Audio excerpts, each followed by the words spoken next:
Hi, my name is Bill Abel. I'm the CEO of Abel Construction Company and Abel Motorsports.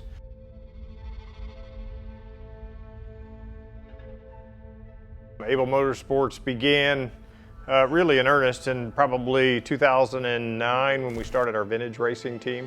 Through that, we started competing all around the country at all the major tracks, Daytona, Indianapolis, Road America, Circuit of the Americas. And then from that, we started in open wheel racing. We ran the Indy GP and the Lucas Oil Night before the 500 in 2015 and USF 2000, thinking that that's where Jacob would start racing.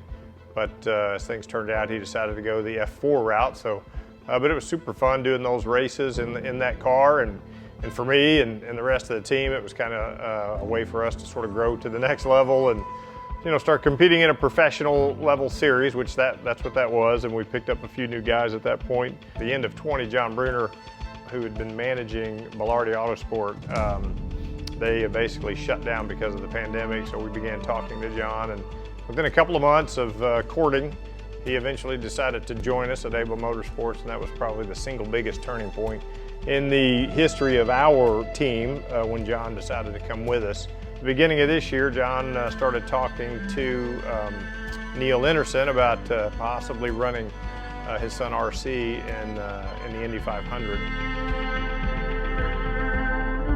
To the racing capital of the world, the Indianapolis Motor Speedway.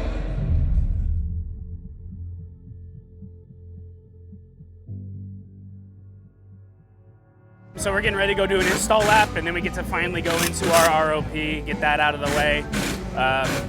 It's great to be back here. I mean, I wish we could have done this yesterday, but of course, a little nervous, been out of the car for a while, so get the install lap in, get comfortable, and these guys will be ready to go. The next couple hours are going to be pretty good for us. They're going to kind of give us a little bit of a glimpse of what's ahead of us. So yeah, we're excited and thinking it's going to be good. Really glad to be here. Can't believe that we are here, really. Standing in pit lane the week of qualifying for the Indy 500 with a car in the show so far is pretty outstanding. So yeah, pretty excited. There are 3 phases of this rookie orientation program. All rookies must complete this program before they are able to compete with the rest of the field.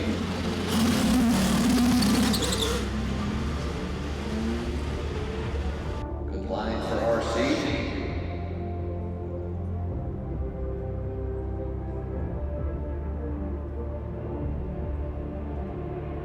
Went through this program again.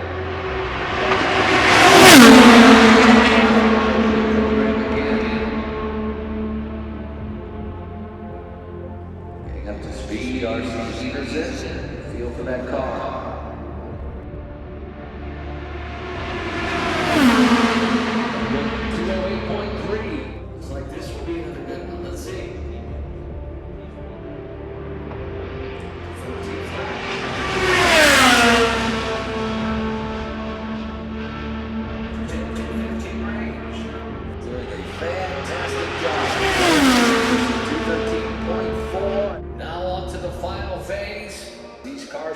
Made to go fast, and he will be going fast. Flat out, 15 above 215 miles an hour.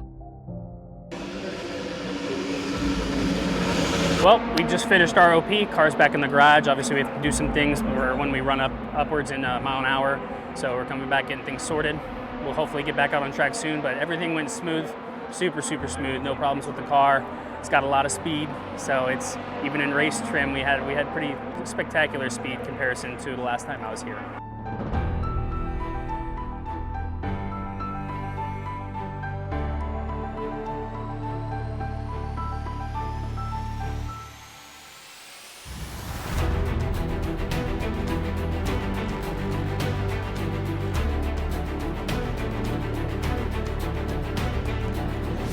So we're walking out the pit lane. It's Fast Friday, which is really exciting.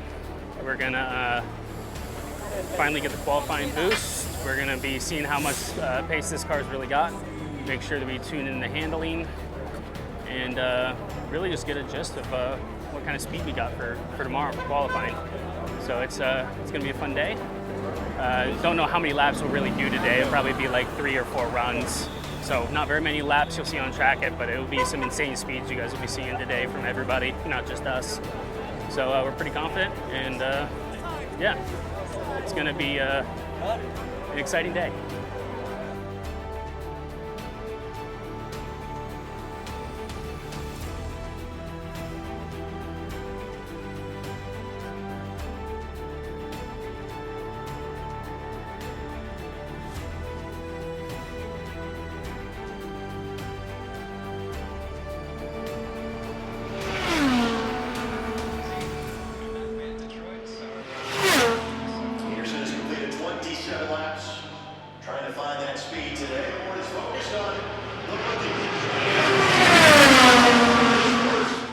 Fast Friday kind of coming to a close. We knew it'd be a crapshoot to try to get out in the last 15 minutes, so we tried to get our run in early.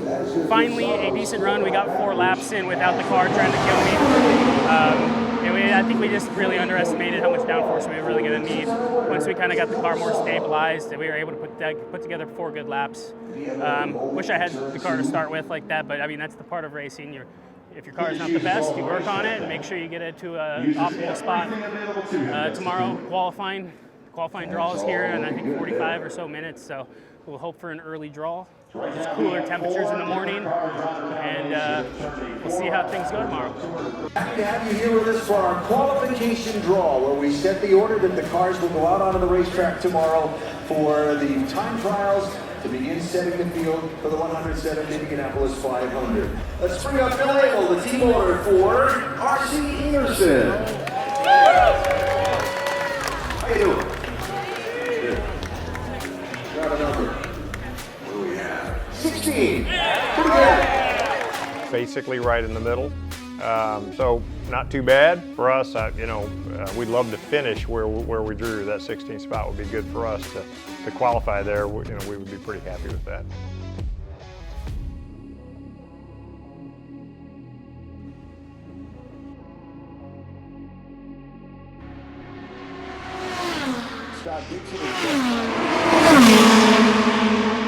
Today was qualifying day. We were the 16th pick, so I mean, qualifying started at 11. We didn't go out till about 12:30. I think we went a little conservative on our run, but we did one run that was good enough. I've been sweating and stressing for the past 3 hours, staring at my phone for the timesheets, but we made it in.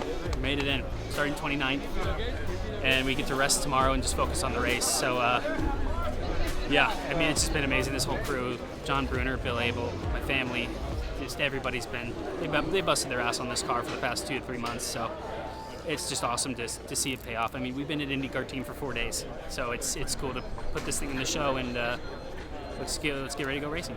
First name is Bill. Yes. I'm going to call you David because we just had one of the Indianapolis 500's all-time great David versus Goliath performances. This is Bill Abel. His IndyCar team is 4 days old. Now I realize y'all started preparing, but what I'm saying in terms of being on track. 4 days of experience. R.C. Enerson, Indy 500 rookie, tried to get in, and 2021 didn't quite happen. Fastest the car went was 226 miles per hour. Y'all found 5, 6, I don't know how many extra miles per hour. Y'all just did something that nobody thought was going to happen. You were going to be the easy out. You're going to be the 34th car, slowest the whole time.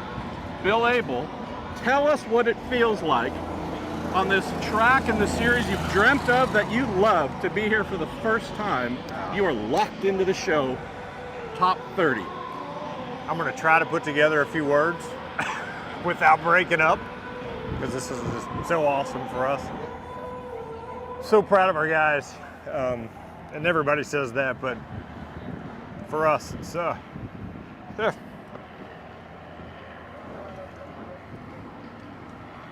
told you. No.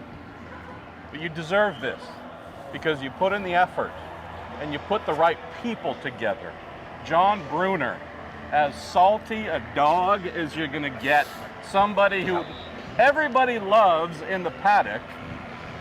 everybody, because of you and the great contributions you have made on the road to Indy, now in Indy NXT, John in particular, he has sowed so many relationships over the years, made so many friends, that when pretty much the entire paddock heard Abel Motorsports was going to try and make the Indy 500, and John Bruner specifically was going to run the team, everybody said, how can I help? Now, they're not giving them all the setup information and saying, please go faster than us. Right. But hey, you need this little part that's on back order, and there's a whole little village that came in. So just tell me about this, brother, because you've seen the most beautiful side of IndyCar come together around y'all. Yeah. No, we have had so much help from everybody in the paddock. Every team has helped us in some way or another, and a lot of teams in a lot of ways. We've had a tremendous amount of help, and it's been so encouraging and gratifying to have that.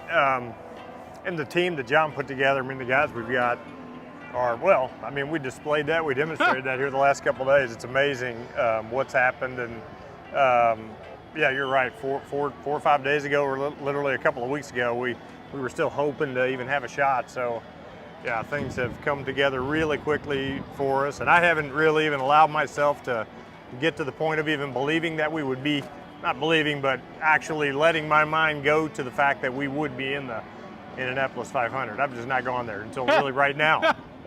So just finally starting to wrap my brain around that, and it's just amazing. It's just amazing. You know, the support we're getting from Chevrolet. That's what I wanted to ask outstanding. about. It hasn't just been a great 2.2 liter twin turbo V6 engine. It's little things like, hey, we need to build the front wing configuration so it's optimal. Bring it over to us, and we're not going to do it for you, but we want to be there with you to make sure everything's right. Extra little detail items to make sure that your car is as good as it can be. Team Chevy's really gone above and beyond. Oh my gosh, to have the support of that company and those folks, and Jack, our engineer, it's just been awesome. I mean, there's no other way to put it, no other way to describe it. And you're right, all the little things that they're doing for us, above and beyond what we would have expected. Never would have guessed that we could have got that kind of support. So it's just been fantastic. And the car, I mean, it's just all come together. And R.C. Anderson, I mean, he's a rock star. When he hit the track on Wednesday, our first day in the car, and his first time back in this car, which is a completely different car than it was in 21. You know, I think his first flying lap by was, 3,000 miles an hour is what it looked like. I mean, he just hit it and was on it from the beginning, and has never really looked back. This morning, he said, I was pretty conservative in my run this morning, and he said, I think we're going to be fine, but I was just trying to make sure we got 4 laps in. So that tells you a lot right there after looking at all these speeds throughout the day today, that we were as close as we are really to everybody. And he said, yeah, I was kind of taking it easy and being conservative just to make sure we got a run in. So we were fully prepared and ready to come back out this afternoon, and we didn't need to. Our stretch goal was to be in the show today. We knew that tomorrow we would probably have to come back and do what we do, but we didn't, I don't know. By some grace of God, we were able to get in today. P28, right? 29. Whatever the number is. 29. In. I was a part of some pretty fun and cool and amazing IndyCar teams back in my day. We had a couple of little David versus Goliath things. Nothing like this. Wow. The underdogs and newcomers and high achievers like Bill Abel, Abel Motorsports, this entire team. I'm not kidding. This is the reason why we come to the Indianapolis 500 every year, looking for stories like this. The only thing that pissed me off, where are the NBC cameras? They should be here talking to him, because this is amazing. R.C. Anderson, as he mentioned, as I've already said, that kid deserves to be here full time. He is the real deal. I'm so thankful you're at least starting the first chapter in your story.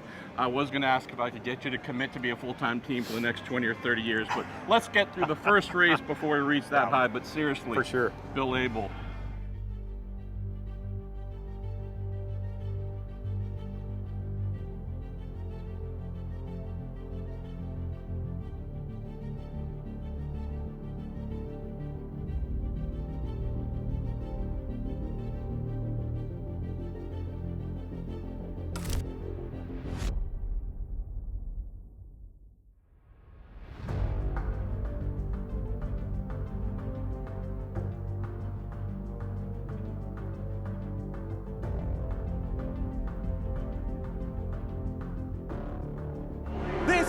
is and always will be the greatest spectacle in racing. This is the Indianapolis 500.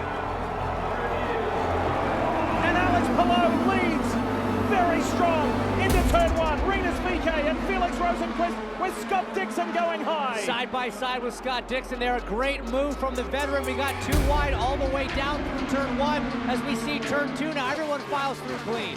Couple of drivers thought about it, going side by side. I'm looking at Takuma Sato, Tony Kanaan in that orange and black 66 at the back. And Sato trying to push his way through. His Pato Award in that black car is falling back fast. And ahead of him in that papaya orange McLaren machine is Alexander Rossi all over Santino Ferrucci. Yeah, it was a great jump there from Rossi. He got around Pato with Pato trying to get on the inside of Ferrucci. Borderline 3 wide, but now it's Felix Rosenquist under threat from Scott Dixon. Look at Renus VK. Here we go. First pass for the lead, and the young Dutch driver takes it. But guys, look, Felix Rosenquist has come out ahead of both Renus VK and Alex Palou. That overcut is really helping, going longer as the other two are stuck in traffic now as we've caught up the tail end, Kevin.